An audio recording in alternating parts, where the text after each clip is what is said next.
জাতীয় নাগরিক পার্টি জুলাই অভ্যুত্থানের মধ্য দিয়ে গড়ে ওঠা একটি রাজনৈতিক দল। জুলাই অভ্যুত্থান পরবর্তী যে সরকার গঠিত হয়েছে সেই সরকার মূলত দুইটি কেসের উপর ভর করে, নিজ পায়ে না দাঁড়িয়ে দুইটি কেসের উপর ভর করে সরকার পরিচালনার দায়িত্ব নিয়েছে। এক কেসে বিএনপি নিয়েছে, আরেকটি কেসের শক্তি হচ্ছে জামাতে ইসলামী। আর যখনই কোনো একটি শক্তি, কোনো একটি কেস একটু নড়বড়ে হয়ে যায়, তখন তারা এনসিপিকে ডেকে তাদের পা সোজা দাঁড়ানোর চেষ্টা করে থাকে। এরকম করতে করতে প্রায় 1.5 বছর পার করে ফেলেছে, কিন্তু আজকেও এখানে দাঁড়িয়ে জুলাই অভ্যুত্থানে শহীদের মায়ের হাহাকার শুনতে হচ্ছে। সেই জায়গা থেকে জাতীয় নাগরিক পার্টি প্রতিষ্ঠার পর থেকে যেই ধরনের সংকটগুলা মোকাবেলা করে যাচ্ছে, এই সংকটগুলা বাংলাদেশের ইতিহাসে, আমি জানি না বিশ্বের ইতিহাসে কোনো রাজনৈতিক দলকে মোকাবেলা করতে হয়েছে কিনা আমার ধারণা নেই। জাতীয় নাগরিক পার্টি প্রথম দিন থেকেই প্রতিষ্ঠার দিন থেকেই তারা নিজেদের যে রাজনৈতিক আদর্শ, তাদের যে রাজনৈতিক ইচ্ছা, বাংলাদেশের মানুষের জন্য রাজনীতি করা এবং জুলাই অভ্যুত্থানের যে আকাঙ্ক্ষা সেটা বাস্তবায়নের জন্য রাজনীতি করার জন্য লড়াই করে গিয়েছে। কিন্তু যারা জুলাই অভ্যুত্থানে অংশগ্রহণ করেছে কিন্তু জুলাই অভ্যুত্থানের যে আকাঙ্ক্ষা, সেই আকাঙ্ক্ষাকে হৃদয় থেকে ধারণ করেনি, তাদের লক্ষ লক্ষ কর্মী বাহিনী রয়েছে এবং ফ্যাসিস্ট হাসিনার যেই কর্মী বাহিনী রয়েছে, প্রত্যেকের একক টার্গেট বা নিশানায় পড়ে গিয়েছে আমাদের জাতীয় নাগরিক পার্টি। সেই প্রথম দিন থেকেই আমরা বাংলাদেশের যে গতানুগতিক রাজনৈতিক ব্যবস্থা, যে ইস্টাবলিশমেন্টগুলো রয়েছে তাদের বিরুদ্ধে সেগুলোর পুনর্গঠনের জন্য আমরা আওয়াজ করছি, আমরা কথা বলছি। সেদিন থেকেই যে রাজনৈতিক ইস্টাবলিশমেন্ট রয়েছে, পলিটিক্যাল ইস্টাবলিশমেন্ট, বড় রাজনৈতিক দলগুলো, যাদের রাজনৈতিক কাঠামোই সেই পৌঁছেগুলো যাওয়া রাজনৈতিক ব্যবস্থার উপর নির্ভর করছে, তারা আমাদের নতুন রাজনৈতিক ব্যবস্থা প্রণয়নের কথা শুনলে তাদের হৃদয় আটকে ওঠে। আর ঠিক তখনই তারা আমাদের বিরুদ্ধে বিভিন্ন ধরনের প্রপাগান্ডা ছড়িয়ে জাতীয় নাগরিক পার্টি এর নেতৃবৃন্দ এবং বিভিন্ন জায়গার অঙ্গ সংগঠনের নেতৃবৃন্দকে হ্যায় করে জাতীয় নাগরিক পার্টির বিরুদ্ধে প্রপাগান্ডা ছড়িয়েছে। জাতীয় নাগরিক পার্টি যখন ব্যুরোক্রেসি ইস্টাবলিশমেন্টের পরিবর্তনের কথা বলছে, ব্যুরোক্রেসির পরিবর্তনের কথা বলছে, আমলাতন্ত্রের যে সিস্টেম সেই সিস্টেম পরিবর্তন করে নতুন একটি ব্যবস্থার কথা বলছিল, তখন সেই আমলাতন্ত্রের নিচু থেকে উচ্চ পর্যায়ের পর্যন্ত প্রত্যেকেই জাতীয় নাগরিক পার্টির বিরুদ্ধে অবস্থান নিয়েছে।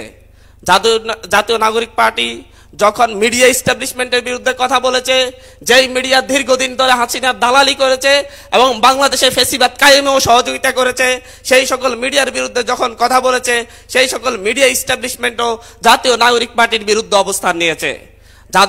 জাতীয় নাগরিক পার্টি প্রতিষ্ঠার পর থেকে বাংলাদেশে গুম খুনের সাথে জড়িত যতগুলা আইন শৃঙ্খলা বাহিনী রয়েছে,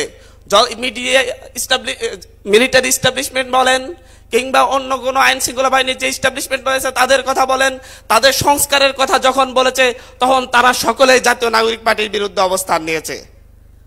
জাতীয় নাগরিক পার্টি প্রথম দিন থেকেই সোশ্যাল মিডিয়ার প্রপাগান্ডা মোকাবেলা করতে হচ্ছে। এই জাতীয় নাগরিক পার্টি পুরো স্রোতের বিপরীতে দাঁড়িয়ে, বঙ্গোপসাগরের স্রোতের চাইতেও ভয়ঙ্কর স্রোতের বিপরীতে দাঁড়িয়ে জাতীয় নাগরিক পার্টিকে রাজনীতি করে যেতে হচ্ছে। হতাশার কিছু নেই। বাংলাদেশের যেই প্রান্তে যাই, যেই গ্রামে যাই, যেই মহল্লায় যাই, সেখানকার মুরব্বী শ্রেণীর মানুষরা আমাদেরকে জিজ্ঞাসা করেন, বাবারা তোমাদেরকে দেখতে পাই না, তোমরা আসো না কেন? প্রত্যেকটা বাবারা, প্রত্যেকটা চাচারা, আমাদের ভাইয়েরা, আমাদের বোনেরা গ্রামে গঞ্জে পাড়া মহল্লায় আমাদের নেতৃবৃন্দকে খোঁজে। তারা প্রত্যেকেই জাতীয় নাগরিক পার্টির প্রতিনিধিদেরকে খোঁজে, যাদের কাছে তারা তাদের দুঃখ দুর্দশার কথা বলতে পারবে এবং তারা যাদেরকে তাদের ভরসার জায়গা মনে করে। আর এই ভালোবাসা, এই জাতীয় নাগরিক পার্টিকে ভরসার জায়গা মনে করার কারণে বাংলাদেশের যত রাজনৈতিক দল রয়েছে, যারা দীর্ঘদিন ধরে এই দেশে একটি সিস্টেম ডেভেলপমেন্ট করেছে, যে সিস্টেম করাপ্টেড, যে সিস্টেমটা হচ্ছে তাদের ক্ষমতা কেন্দ্রিক সিস্টেম, দেশের জন্য নয়, বিদেশিদের কাছে বর্গা দেওয়া সিস্টেম, সেই সিস্টেমে যখন আঘাত লাগে তখন তাদের হৃদয়ে কম্পন ধরে। আর ঠিক তখনই তারা এক একজন আমাদের বাপ সাজতে আসে। কখনো আমরা মির্জা আব্বাসের মুখে শুনি তারা আমাদের বাবা লাগেন, কখনো আমরা শুনি মিয়া গোলাম পরোয়ারের কাছে তারা আমাদের বাবা লাগেন। কিন্তু বাস্তব হচ্ছে আমরা এতটাই ছোট সন্তান যে তারা আমাদের বাবা নয়, দাদা কিংবা পরদাদা লাগেন।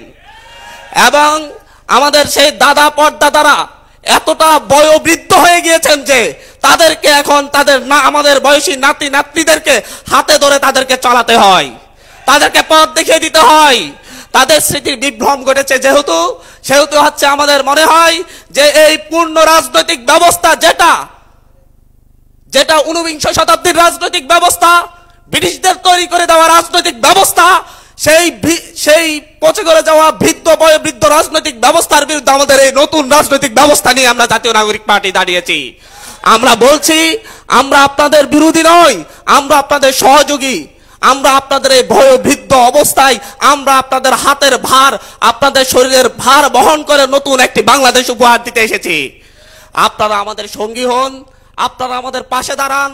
দেখবেন আমরা সকলে মিলে জাতীয় নাগরিক পার্টির যে নতুন নেতৃত্ব তৈরি হয়েছে, সারা বাংলাদেশের মানুষ যে আকাঙ্ক্ষা লালন করে, সে আকাঙ্ক্ষাকে ধারণ করে জাতীয় নাগরিক পার্টি যে রাজনীতি করছে, আপনারা আপনাদের সেই পচে গলে যাওয়া রাজনৈতিক ব্যবস্থা ছেড়ে এই নতুন রাজনীতিতে আসুন।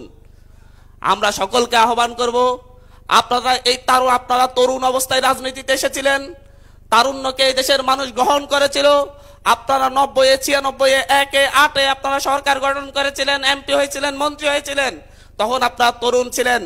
এখন আমরা তরুণরা এসেছি, এবার ইনশাল্লাহ এই তরুণরাই নেতৃত্ব দিবে এবং আপনারা পরামর্শ দিবেন পিছনে থেকে ইনশাল্লাহ।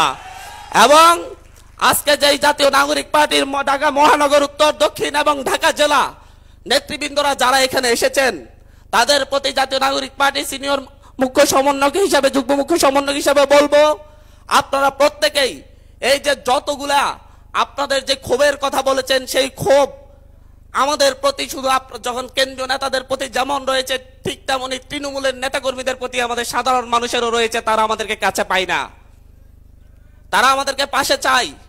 একজন রিক্সাওয়ালার বিপদে, একজন শ্রমিকের বিপদে, একজন খেটে খাওয়া মানুষের বিপদে আপনাদেরকে যদি পাশে পাই, দেখবেন আগামী নির্বাচনে জাতীয় নাগরিক পার্টি একটি যা বিপ্লব ঘটাবে ইনশাল্লাহ, সেটা হবে ব্যালট বিপ্লব ইনশাল্লাহ।